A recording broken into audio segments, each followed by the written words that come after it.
오늘 함께 나눌 하나님의 말씀은 요한복음 21장입니다.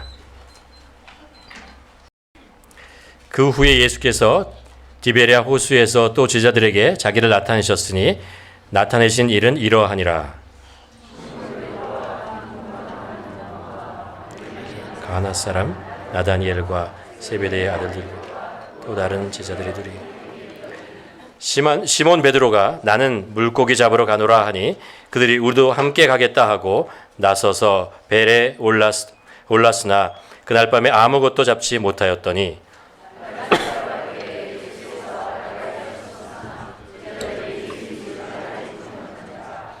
예수께서 대답하여 이르되 얘들아 너희에게 고기가 있느냐 대답하되 없나이다.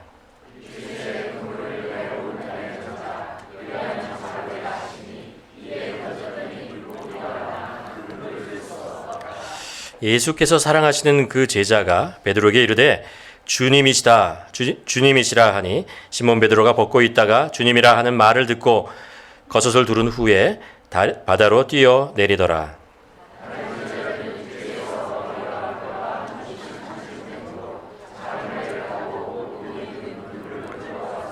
육지에 올라보니 숯불이 있는데 그 위에 생선이 놓였고 떡도 있더라. 시몬 베드로가 올라가서 그물을 육지에 끌어올리니 가득히 찬 큰 물고기가 153마리라 이같이 많으니 그물이 찢어지지 아니하였더라.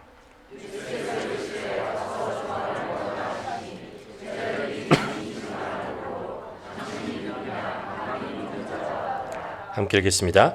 예수께서 떡을 가져다가 그들에게 주시고 생선도 그와 같이 하시니라. 아멘.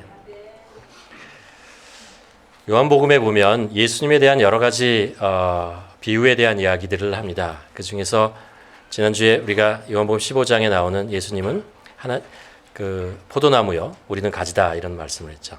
또 요한복음 10장에 보면 또 예수님 스스로 나는 선한 목자다, 양의 문이다 라는 말씀을 하십니다. 그러면서 요한복음 10장 10절에 보면 예수님께서 이런 말씀을 하시죠. 내가 온 것은 양으로 생명을 얻게 하고 더 풍성히 얻게 하려 하는 것이다 라고 얘기합니다. 예수님께서 우리에 오신 것은 우리들에게 생명을 주신다라는 거죠. 그리고 생명을 주실 뿐만 아니라 우리의 구원자로 오셨다라는 것이죠. 더 풍성하게 무엇인가 주시겠다라는 것을 얘기합니다.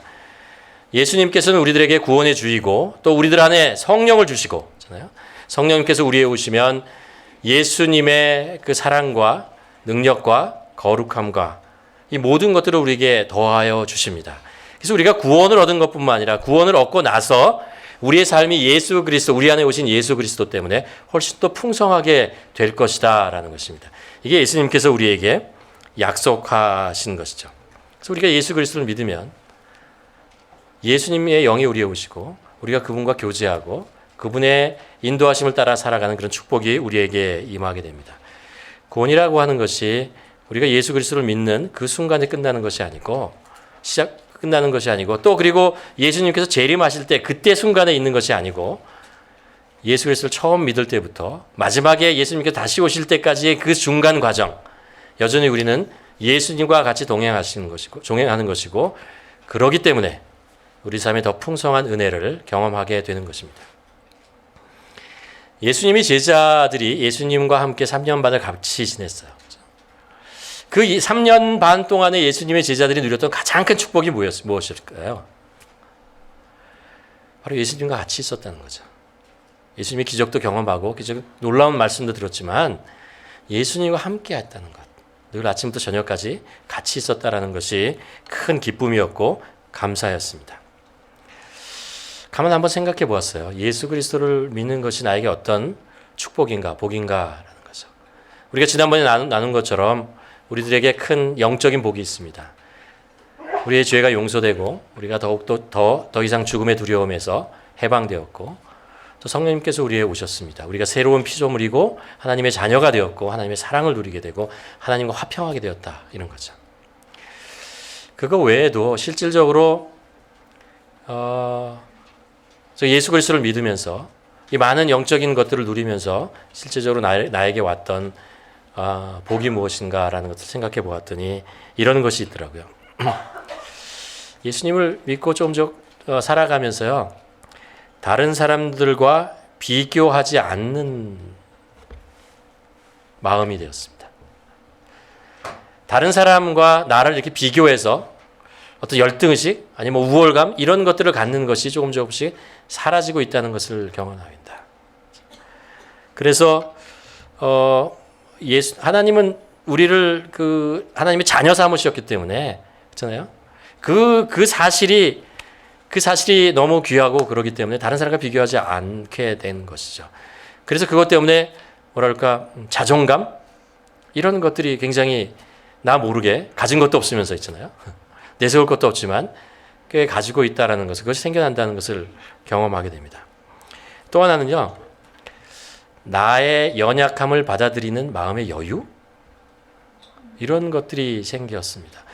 여러분, 우리가 세상에서 살면서 저도 먼저 경험해 보았지만, 세상에서 우리가 살려면 나의 강함, 나의 실력 있음, 나의 경험, 이런 것들을 계속해서 나에게 빈틈없음, 실수하지 않는 것, 이런 것들을 내세워야 됩니다. 만일 나에게 어떤 빈틈이 생기고 실력이 부족하다고 생각하면 마치 내가 큰일이 생기는 것처럼 어떤 두려움 같은 것이 찾아오죠.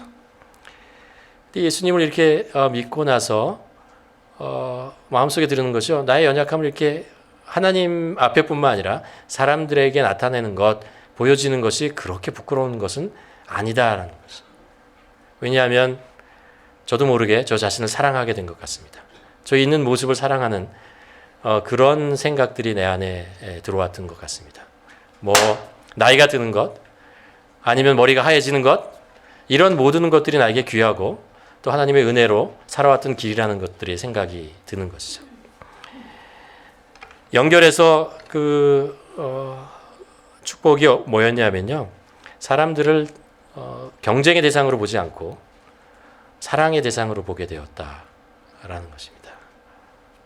그렇죠? 사회생활이라는 게 늘 경쟁이잖아요. 여러분이 모르실지 모르지만 제가 굉장히 승부욕이 강합니다. 저하고 운동을 해보신 분은 알겠지만 평소엔 잘 몰라요. 운동을 해보시면 아시는데 근데 이제 그런 것들이 좀 없어지는 것 같아요. 저도 저도 된다. 그게 뭐 이렇게 중요하냐. 이런 생각이 들고 오히려 사람들을 사랑하는 마음들이 생기게 되었습니다. 인생을 굉장히 긍정적으로 보게 되는 거죠. 우리 인생의 끝에 하나님이 계시고 우리의 손은 하나님의 손에 달려있다라는 것들을 그런 확신이 들기 때문에 어떤 상황 속에서도 상황을 좀 더 긍정적으로 볼 수 있는 그런 마음이 생긴 것 같습니다. 여러분은 어떻습니까? 여러분이 예수 그리스도를 믿고 나의 구주라고 하는 그 고백에 그 가지고 있는 영적인 의미가 여러분들의 삶 속에 실제적으로 어떤 삶의 변화를 가져오고 있습니까? 라는 거죠. 이런 축복을 또 생각하는 것이 있고 또 하나 이제 한 면이 있습니다. 뭐냐 하면은 나의 신앙이, 우리들의 신앙이 왜 이렇게 잘 성장하지 않는가라는 생각도 하게 됩니다. 무엇이 우리의 우리의 신앙이 성장하는데 걸림돌이 되고 있는가? 그런 것이 분명히 있어요. 예수 그리스도를 믿고 나서 우리의 신앙이 휙 하고 하이웨이를 달리는 것처럼 그렇게 성장만 하는 것은 아니라는 것을 알 수 있죠. 저의 설교를 많이 들으신 분은 아시겠지만 3가지 우리들의 신앙이 성장하는데 걸림돌이 되는 것이 있습니다. 방해하는 거죠. 그것은 죄의 습성이라는 것입니다. 죄의 습관이라는 것이 있어요. 우리 예수 그리스도를 믿기 전에 그리고 여전히 우리가 가지고 있는 죄의 습관이 있잖아요. 습관 같은 것들이 있습니다. 그런 것들이 우리가 예수님의 말씀을 받아들이고 성장하는데 걸림돌이 되는 것을 봅니다. 여전히 우리 마음속에 이렇게 교만하는 것, 탐욕스러운 것, 정욕, 비방하는 말, 자기의, 물질, 욕심 이런 것들이 조금씩 살아있고 불쑥불쑥 이렇게 나오는 거죠. 온전히 주님을 이렇게 깨끗하게 거룩하게 사는 것을 방해하는 그런 것들이 있다는 것을 압니다. 물론 이런 것이 나왔을 때 우리가 진심으로 하나님한테 회개하면 하나님께서도 우리를 용서하시고 또 우리를 깨끗하게 해주시고 또 우리 잘못을 잊어주시는 것을 알죠. 또 하나는 뭐냐? 우상이라는 것입니다. 가짜예요. 우상은 가짜입니다. 진짜가 아닌데 진짜처럼 보이는 것이에요. 진짜 중요한 것이 아닌데 진짜 가치 있는 것이 아닌데 왜 그렇게 그것이 가치 있게 보이시고 중요하게 보이냐 말입니다. 성경에서는 이것을 더블 포커스가 가지게 되었다라는 것입니다. 우리가 초점이 하나야 되잖아요. 초점이 이렇게 두 개가 생기는 거예요. 여기를 보는데 여기도 바라봐요. 사팔이 된 거죠. 사팔이 된 것입니다. 이 우상이라고 하는 것이 우리들에게 큰 해가 되는 것은 뭐냐면 우리의 시간을 빼앗아 가요. 정말 중요한 것이 있으면 우리가 그것을 위해서 우리의 시간과 우리의 재능과 우리가 물질과 이런 것들을 드려야 되는 거 아닙니까? 근데 우상은요, 진짜가 아닌데 가짜인데 그것을 우리의 시간을 들이고 가치 있게 보이고 그것을 향해서 달려가게 만드는 것입니다. 그러다 보면 하나님이 우리에게 주신 그 귀한 시간들을 잊어버려요. 허비해버리는 거죠. 그러나 정신을 차려보면 내가 이렇게 되었구나. 시간이 지나가 버렸구나. 라는 생각을 하게 만드는 것입니다. 그게 바로 우상이라는 것입니다. 세 번째로 오늘 여러분과 함께 나누고 싶은 것은 우리 신앙이 성장하는데 방해가 되고 걸림돌이 되는 것이 상처라는 것입니다. 우리 마음 깊은 곳에 딱딱한 돌덩어리처럼 자리 잡고 있는 것입니다. 겉으로 보면 보이지 않아요. 근데 이렇게 파다 보면 내 안에 상처가 있다는 것을 알게 됩니다. 성경에 예수님께서 그 씨 뿌리는 것에 대한 비유를 하시면서 네 가지 밭이 있다고 얘기를 하잖아요. 그 중에 돌짝밭이라는 것을 있다고 하죠. 돌짝밭은 씨가 뿌려지면 뿌리를 내리다가 그 다음에 뿌리가 더 이상 자라지 않아요. 그 이유가 뭐냐 하면요. 겉에는 이제 그 소일이 있는 것 같아요.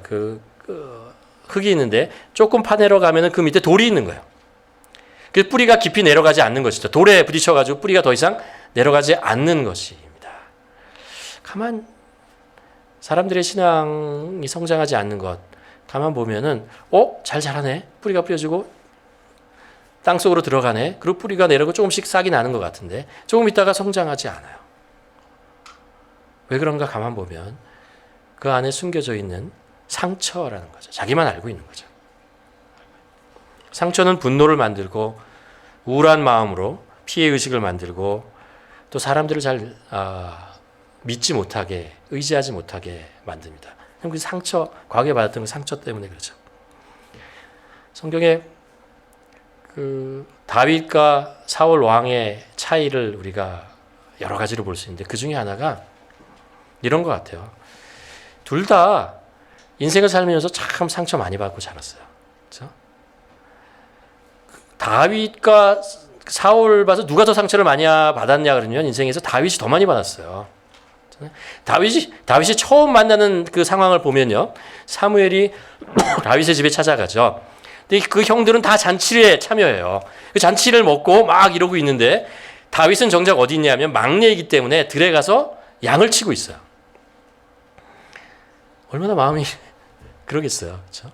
형들은 다 이렇게 하는데 나는 뭐라고 같은 이세의 아버지의 아들인데 나만 이렇게 들에 가서 이렇게 양을 치고 있는 거예요. 늘 그렇게 해왔던 것이죠. 자라면서 너는 막내니까 늘 가서 그렇게 네가 양쳐야 되지 않겠어? 그리고 소외시키는 거죠. 나중에 사울 왕으로부터 핍박을 받고 도망 다녀야 하고 배반을 당하고 뭐 이런 수많은 일들이 다윗의 인생에서 끊이지 않고 일어납니다. 근데 놀라운 것은 다윗의 영혼은 맑다는 것을 알 수 있어요. 그의 시를 보고 그가 살아갔던 인생을 보면 어떻게 저렇게 그런 인생을 살았는데 저렇게 맑게 살아가느냐라는 거예요. 그 깨끗한 마음을 가지고 살아가고 있는가라는 것이 참 이상해요. 반면에 사울은요, 딱 한 번 상처받아요. 누구한테 받냐면 전쟁에 나갔다가 돌아오는데 여인들의 노래 소리를 듣고, 그렇죠? 여인들의 노래를 하잖아요.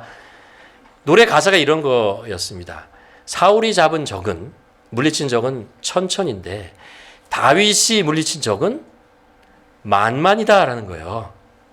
이게 사울 왕의 상처가 된 거예요. 뭐야, 내가 왕인데 이런 생각이죠. 여러분 같으면 상처 받으시겠어요? 네 라고 대답하셔야 됩니다. 내가 왕인데 이런 거죠. 근데 이게 상처가 얼마나 깊었든지 다윗을 죽이려고 하는 것뿐만 아니고요. 그 마음에 불안증이 들어오죠. 의심이 들어오죠. 그리고 우울증이 생기는 것을 볼 수 있습니다. 그리고 치료를 받아야 되고, 그렇죠? 그런 일들을 볼 수 있습니다. 뭐가 차이입니까? 다윗은 상처를 받았지만 치유를 받았어요. 치유됐다고요. 사울은 상처를 받았는데 별거 같은 것 같이 않아 보이는데 평생을 그걸 치유받지 못해요. 마음에 안고 그것을 씹으며 되새기며 그것이 응어리져 가지고 마음속에 딱딱한 돌덩이 같은 것을 늘 가지고 살아가게 되는 것이죠. 사실 사람들은 누구나 세상을 살아가다 보면 정도의 차이가 있을 뿐 다 크고 작은 상처를 안고 살아갑니다. 그 상처 때문에 성격이 바뀌기도 하고 트라우마라는 것이 생기기도 하고 병이 되기도 합니다.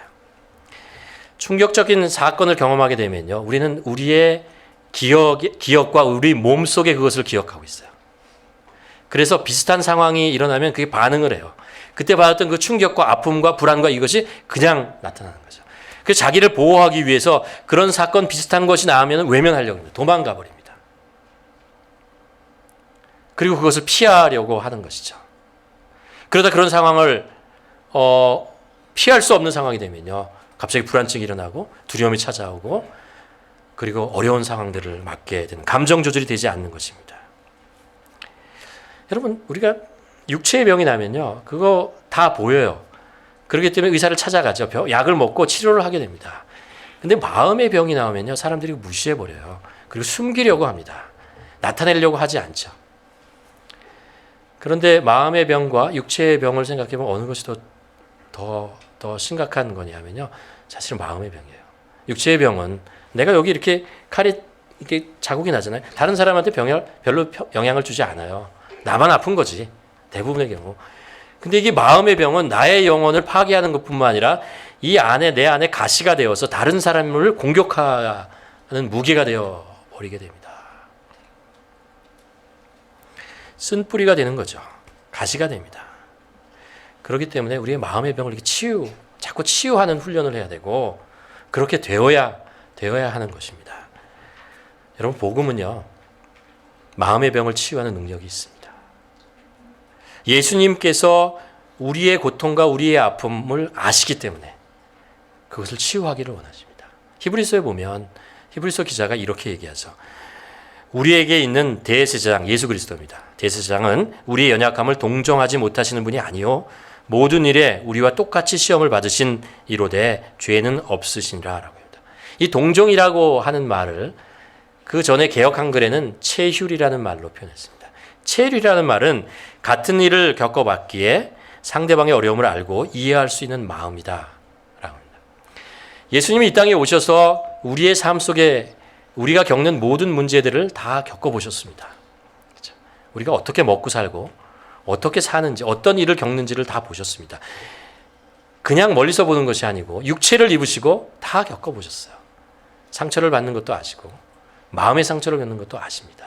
그렇기 때문에 예수님께서 우리에 오셨다고 하는 것은 예수님께서 우리를 구원하신 것, 구원의 주로뿐만 아니라 우리를 성결하게 하시는 주일 뿐만 아니라 우리의 마음의 상처를 치유하시는 그런 분으로 오셨다는 것입니다.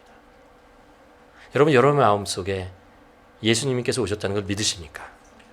그렇다면 여러분 마음속에, 우리 마음속에 있는 그 아픔과 상처를 치유하고 계시다는 것을 믿으셔야 합니다. 예수님께서 그렇게 하시는 이유는 뭐냐면요, 우리의 신앙이 더욱더 성장하게 하기 위해서요. 우리가 더 예수 그리스도를 닮아가게 하기 위해서, 우리를 더 성결하게 성화되어는 과정, 그 길을 복음 때문에, 그 복음으로 누리는, 복음이 우리에게 주는 그 축복과 그 모든 것을 누리게 하기 위해서 우리에 있는 그 상처를 솎아내시는 거죠. 우리 안에 있는 그 돌들을 깨서 부셔서 밖으로 빼내시는 것입니다. 그래서 심겨진 그 씨가 뿌리 깊게 내려서 더 많은 열매를 맺게 하시려는 것입니다. 오늘 요한복음 마지막의 본문인데요. 이 보면은 부활하신 예수님께서 디베랴 호수에서 고기 잡고 있는 제자들을 만납니다. 디베랴 호수는 갈릴리 서북 쪽에 있는 그 명칭입니다.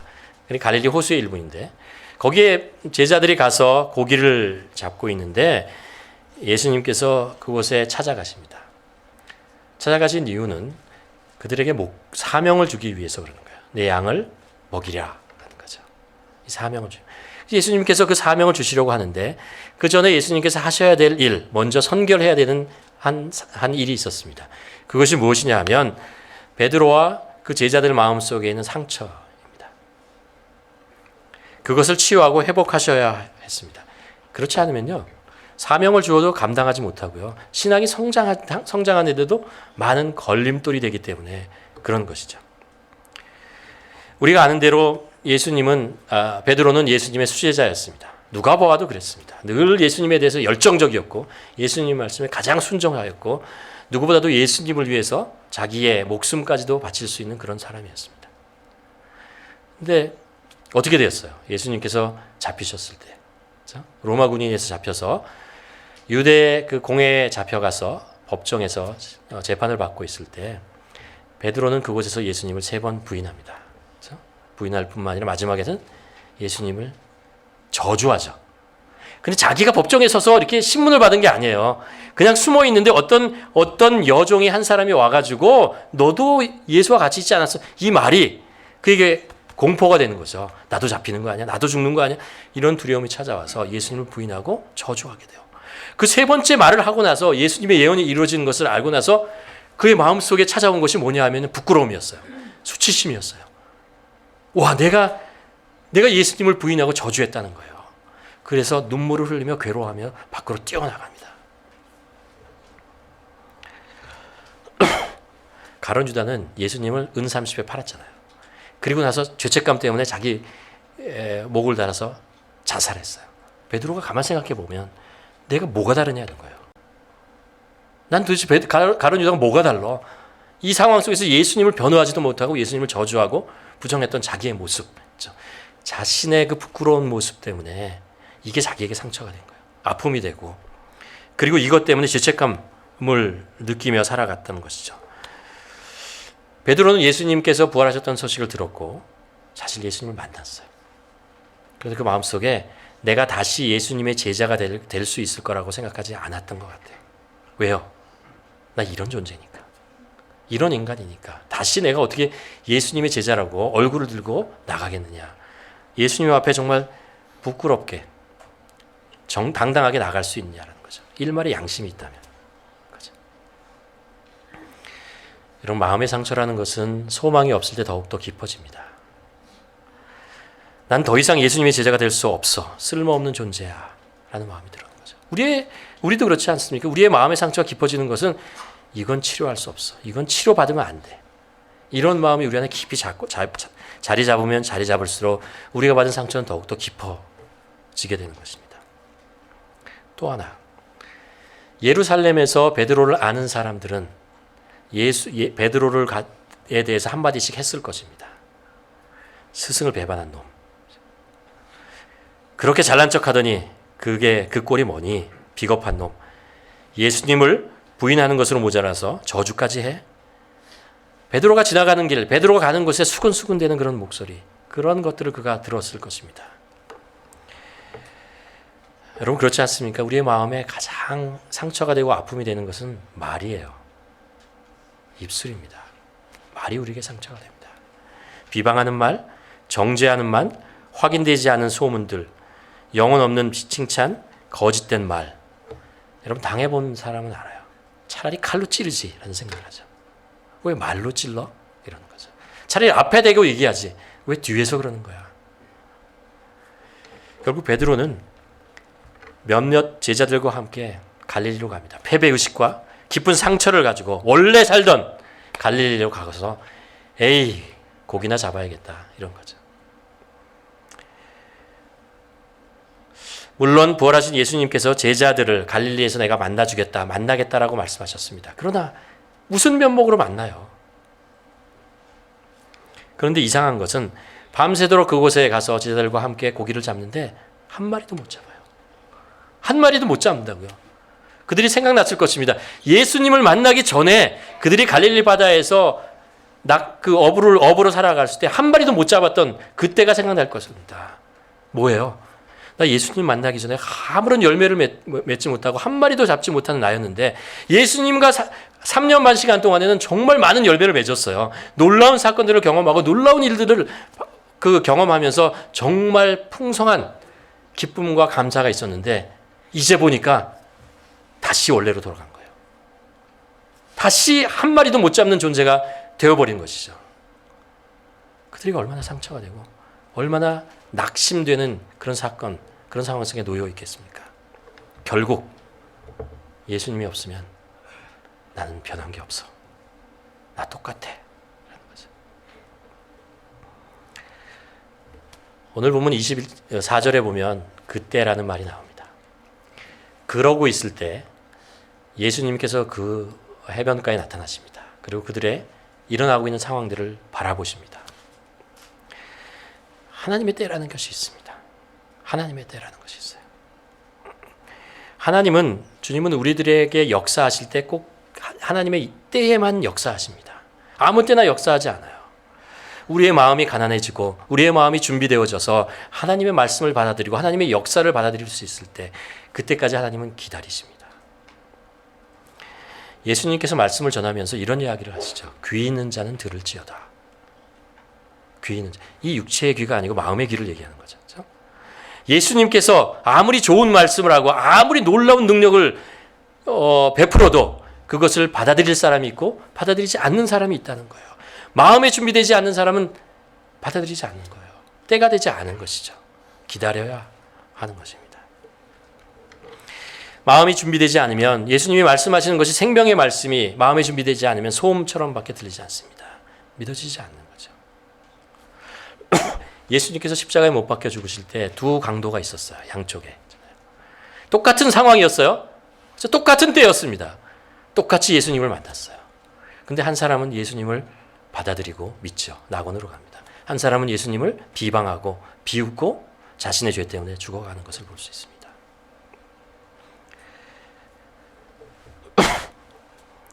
우리들의 마음이 준비된다는 것. 하나님께서는 우리들에게 역사를 이루기 위해서 계속해서 우리의 마음을 기경하고 계시고 계십니다. 우리가 경험하는 모든 것들은 사실은 하나님께서 우리를 준비시키는 작업입니다. 그리고 준비가 되었다고 할 그때에 주님의 때까지 우리는 기다릴 필요가 있습니다.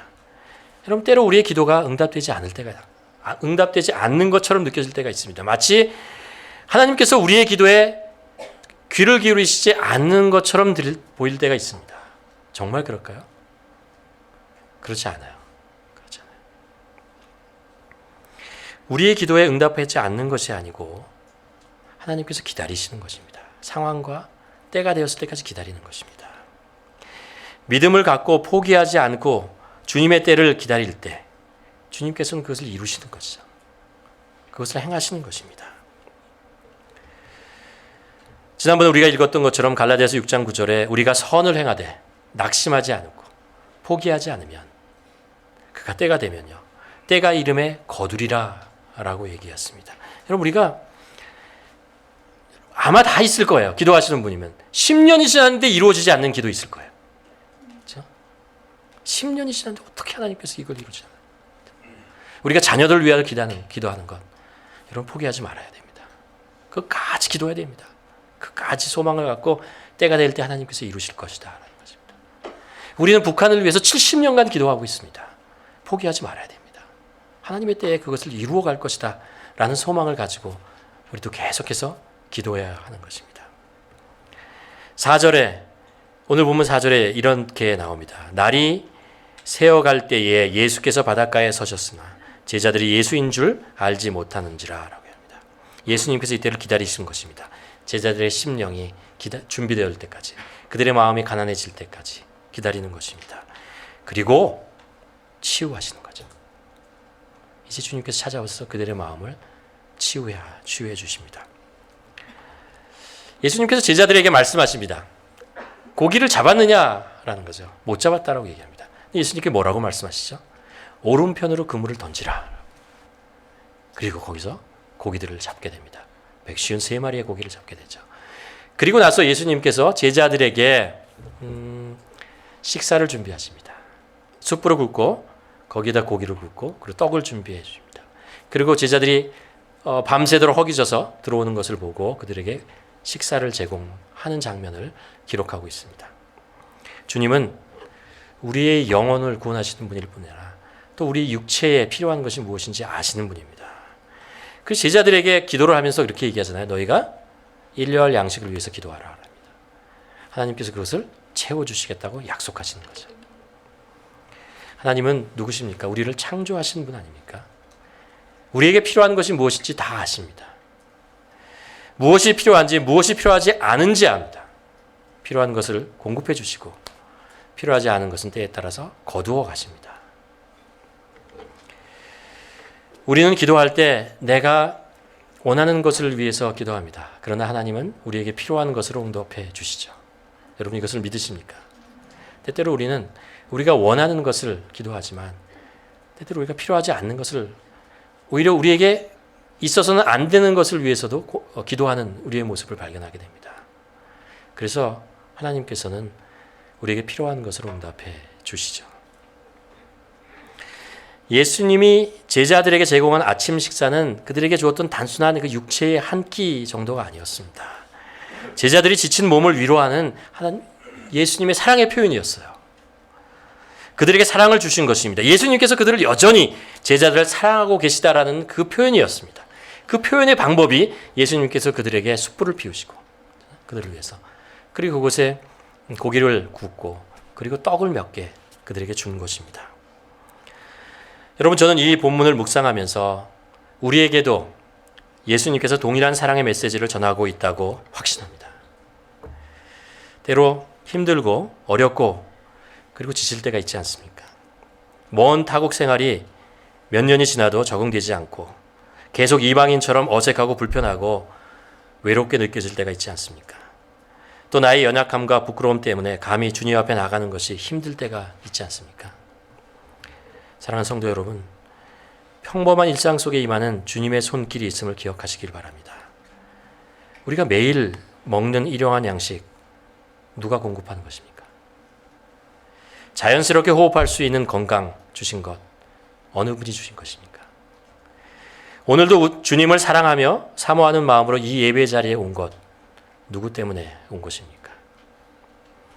이 평범한 일과 속에 내가 여전히 내 옆에서 너를 보호하고 지켜주고 있다, 돌보고 있다라는 주님의 메시지를 들을 수 있어야 합니다. 지난주에 저는 그 펠리에서 사역하고 있는 윤현진 선교사님, 양진희 선교사님의 감사의 카드를 하나 받았습니다. 그 내용이 이런 것입니다. 성도 여러분의 배려와 따뜻한 사랑을 저희에게 전달해 주셔서 진심으로 감사합니다. 성도 여러분의 마음을 통해 하나님의 은혜를 경험하며 살아갑니다. 보내주신 정성을 통해 양진희 선교사님의 휴대용 산소 발생기를 구입할 수 있었습니다. 품질 좋은 산소 발생기로 외출 시 몸의 컨디션을 잘 유지할 수 있게 되었습니다. 다시 한번 진심으로 감사드립니다. 양진희 선교사님은 치료될 수 없는 불치의 병을 가지고 있습니다. 그게 이제 심해지면 호흡하는 것이 어려워지는 것이죠. 몇 달 전부터 그것이 다시 발생해서 어려워졌습니다. 그래서 산소 발생기가 필요했는데 저희 교회에서 얼마 안 되지만 보내드렸습니다. 그걸로 이제 산 것이죠.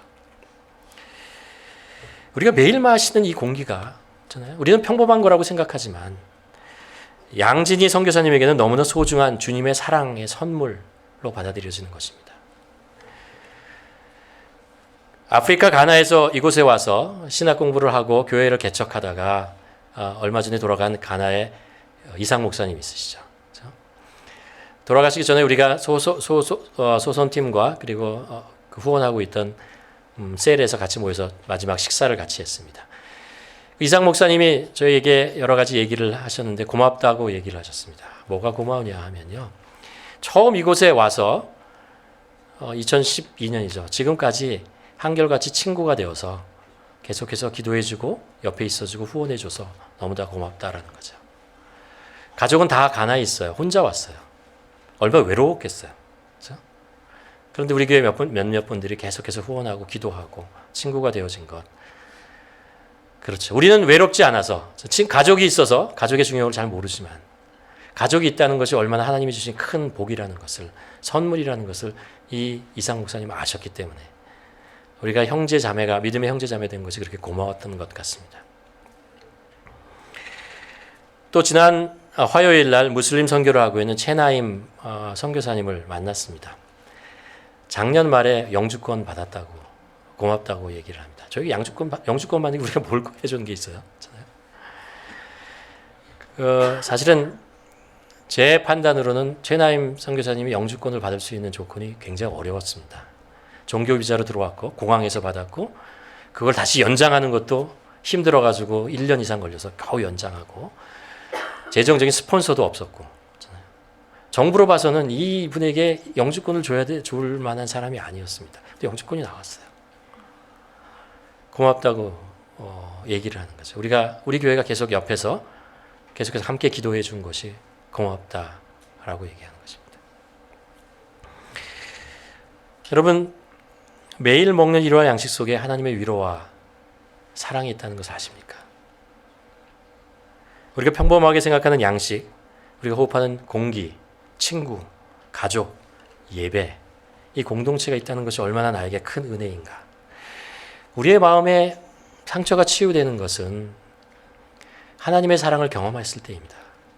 그리고 내가 그것을 감사할 수 있을 때입니다. 여러분 마음의 병이라는 것은 치유되는 것이 육체의 병이 치유되는 것이 좀 달라요. 육체의 병은 이렇게 칼에 찔리면요 여기다가 약을 바르고 반창고를 받고 가만 놔두면 치료가 되잖아요. 근데 마음의 병은요 나에게 마음의 병을 준 사람을 찾아가서 멱살을 잡고 싸우고 용서를 받는다고 치료되지 않아요. 그렇게 해서 치료되지 않아요. 우리의 마음병은 그럼에도 불구하고 우리를 사랑하시는 그 하나님의 사랑, 주님의 사랑, 인도하심, 보호하심, 함께하심 그것이 있음을 깨닫고 그것에 감사할 수 있을 때만 치유되는 것입니다. 사람들은 다른 사람이 다 누리고 있는 것은 당연하다고 여기고 그것에 감사하는 마음이 적어요. 그런데 나에게 없는 것 어떤 것을 다른 사람이 더 좋은 것을 가지고 있으면 왜 내 마음속에 상처가 되느냐. 만약 그런 마음으로 살아가면요 우리는 평생을 상처만 받다가 끝나게 됩니다. 제자들은 매일 음식을 먹었지만 이날 아침에 먹은 음식은 특별했습니다. 무엇이 특별했어요? 예수님께서 차려주신 것이니까요. 아니요, 그것보다 더 중요한 것이 있어요. 뭡니까? 예수님께서 그들을 여전히 사랑하신다는 것을 확증할 수 있는 증거가 되었기 때문에 그렇습니다. 네가 나를 배반하고 나를 모른다라고 하고 나를 저주했지만 나는 여전히 너를 사랑한다는 거죠. 그 표현이 바로 한 끼 식사였습니다. 평범했던 한 끼 식사, 그것으로 예수님께서 그들을 표현한 것이죠. 그래서 이 한 끼 식사, 음식은 제자들의 마음속에 있는 상처를 치유하는 것입니다. 물론 예수님께서 우리의 마음속에 있는 우리를 사랑하신다는 것을 표현하기 위해서 더 큰 일을 하실 때가 있습니다. 병자를 일으키시고 앉은 병자를 일으키시고요. 광풍을 잠잠하게 하는 거죠. 오병이의 기적을 일으키는 엄청난 일들도 하십니다. 그러나 오늘 예수님께서 제자들에게 사랑을 전달하는 그리고 그들의 마음속에 있는 병을 치유하는 방법이 뭐였냐? 치유하시기 위한 방법은 그냥 너무나 평범한 한 끼의 식사였다는 것입니다. 아마 제자들은 이후로 밥을 먹을 때마다 이 한 끼 식사를 기억했을 것입니다. 그뿐만 아니라 주님의 사랑과 자기들의 마음속의 병을 치유했던 사건들까지도 기억하게 되었을 것입니다. 예수님의 제자들에게 예수님께서 제자들에게 뭐라고 말씀하셨냐면 이렇게 말씀해요. 지극히 작은 자에게 베푸는 것이 곧 나에게 베푸는 거다라고 했어요. 여러분 지극히 작은 자에게 베푸는 게 뭐 그렇게 크겠어요? 별거 아니죠. 작은 것이죠. 근데 예수님께서 뭐라고 말씀하시면 그거면 충분하다라는 거예요. 충분하다라는 것입니다. 우리도 주님이 베푸는 작은 것, 평범한 것, 당연하다고 여겨지는 것, 소박한 것에서 주님의 손길을 경험하고 사랑과 위로가 있음을 깨닫고 감사할 수 있어야 됩니다. 그런 것들에 우리의 상처를 치유하는 하나님의 능력이 있다는 것을 믿으셔야 합니다. 이스라엘 백성들이 광야에서 40년 동안 많은 일들을 경험했습니다. 그렇죠? 많은 기적들을 경험했어요. 놀라운 하나님의 능력을 경험했습니다. 그 중에서 가장 놀라운 기적이 무엇입니까? 만나죠. 만나입니다. 한 번도 하루도 거르지 않으시고 매일같이 아침마다 만나를 공급해 주셨습니다. 매일같이 공급해 주셨어요. 여러분 그 중에 하나님을 경외하는 사람은 이런 생각을 했을 것입니다. 그들이 광야 생활이라는 게 뭐예요? 먼지 덩어리 속에서 사는 거예요. 걸을 때마다 먼지가 푹푹 일어나는 것입니다. 밤에는 차가운 그 추위 속에서 있어야 되고 낮에는 그 뜨거운 햇살 속에서 있어야 됩니다. 땅바닥에서 자야 하는 거고요. 사는 것이 쉽지 않은 거였습니다. 어쩌면 그 마음속에 이렇게 생각할지 몰라요. 야, 이게 뭐야 인생이. 하나님께서 우리를 이렇게 구원하시고 이렇게 나와서 이렇게 우리를 광야에서 헤매게 만드시고 끝이 언제 끝날지 모르는 이런 상황 속에서 나를 인도하시는 거야 라는 마음을 가지고 불편하고 힘들었을지 모릅니다. 그러나 그 다음날 아침이 되면 어김없이 떨어져 있는 만나를 보고 신앙이 있는 사람이라면 생각했을 것입니다. 그래도 하나님 우리를 사랑하시는구나. 여전히 우리에게 일용할 양식을 주고 이 양식을 통해서 우리를 배부르게 하시고 하루를 살아가게 하시는구나 라는 것을 경험하는 거죠. 그 전날에 가지고 있던 불평, 그 전날에 가지고 있던 아픔 다 사라지는 거죠. 끝까지 하나님께서는 신실하게 우리를 보호하시고 지켜주시고 이 만나를 통해서 우리를 이끌어 가시는구나 라는 것을 깨닫게 되는 것이죠. 그게 감사가 되는 거예요. 그게 감사가 되는 사람은 치료가 되는 거예요. 그 광야의 힘들고 어려운 생활들이 다 치료되고 이해되어지고 받아들여지고 감사하면서 용기를 얻고 또 하나님과 동행하며 삶을 살아갈 수 있는 것입니다. 잠언 4장 23절에 보면 이런 말씀을 합니다. 무릇 지킬 만한 것보다 더욱 내 마음을 지키라. 생명이 그느니 이에서 남이라. 우리의 마음을 지키는 것이 더 중요합니다. 우리 마음에 생명의 근인이 나와요. 이 마음에 상처가 있고 이 마음에 불만이 있고 이 마음에 불평이 있고 이 마음에 불신이 있으면 우리의 생명이 죽어가는 것입니다. 그러나 이것이 치유될 수 있다면 우리의 마음을 지켜나는 것이고 우리의 생명이 살아나는 것입니다. 어떻게 치유해줘요? 예수님께서는 어떻게 치유하고 계십니까? 여러 가지 방법이 있죠. 그 중에 매일매일 신실하게 우리를 치유하는 방법이 있다고요. 일용할 양식을 주십니다. 내가 당연하다고 생각하는 이 공기, 내가 다시 두 발로 걸어갈 수 있는 다리, 나와 잠깐이라도 얘기할 수 있는 가정, 나를 위로해 줄 수 있는 친구들, 내가 필요할 때마다 원할 때마다 올 수 있는 그 예배의 공간, 이것이 있다는 것이 하나님이 우리를 치유하시고 우리를 다시 일으켜 주시는 그런 우리의 치료의 방법이라는 것을 우리가 기억하셔야 됩니다. 마지막으로 우리 안에 있던 상처가 치유된 것을 우리가 어떻게 알 수 있나요? 우리가 치유되고 있다는 것을 어떻게 알 수 있습니까? 예수님은 치유의 주님이시기 때문에 그분이 우리 안에 오시면 분명히 우리를 치유하셔요. 어떻게 그것의 증거를 우리가 알 수 있습니까?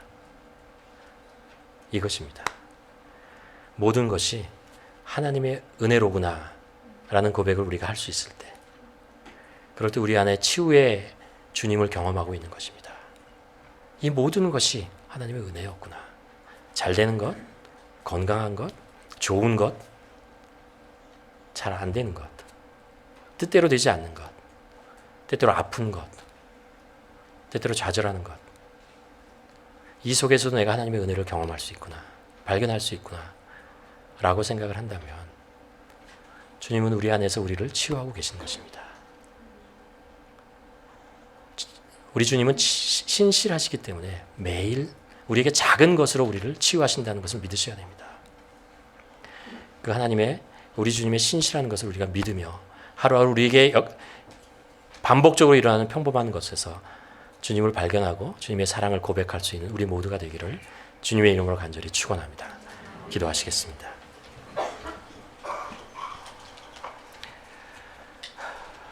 이 시간 한번 기도했으면 좋겠습니다. 우리 안에 광야를 걷는 것 같은 불편함이 있고 광야를 걷는 것 같은 힘들고 어려운 생각들이 있습니까? 지난주에도 내가 내 마음속에 정말 상처로 남았던 그런 사건들이 있습니까? 우리는 피할 수가 없어요. 이 세상에 사는 동안. 결국 우리는 이 세상에 사는 동안 깨어진 세상 속에서 계속 경험하게 될 거예요. 그러나 예수 그리스도 때문에 우리는 그것을 치유받을 수 있어요. 주님은 우리를 계속해서 치유하시기 원하십니다. 그래서 우리 안에 계시는 것입니다. 어떻게 해요? 놀라운 일도 행하십니다. 그러나 그것보다도 매일매일 평범한 한 끼의 식사를 통해서 주님께서 우리를 사랑하신다는 것을 확인시켜 주십니다. 매일매일 만나는 우리 가족들을 통해서 확인시켜 주시고 같이 예배드리는 이것을 통해서 우리에게 확인시켜 줍니다. 우리 한번 기도하면서 주님, 그렇습니다. 이 모든 것이 하나님의 은혜이군요. 감사드립니다.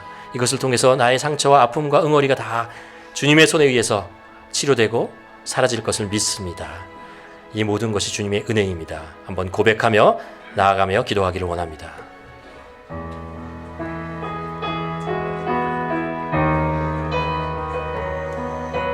하나님,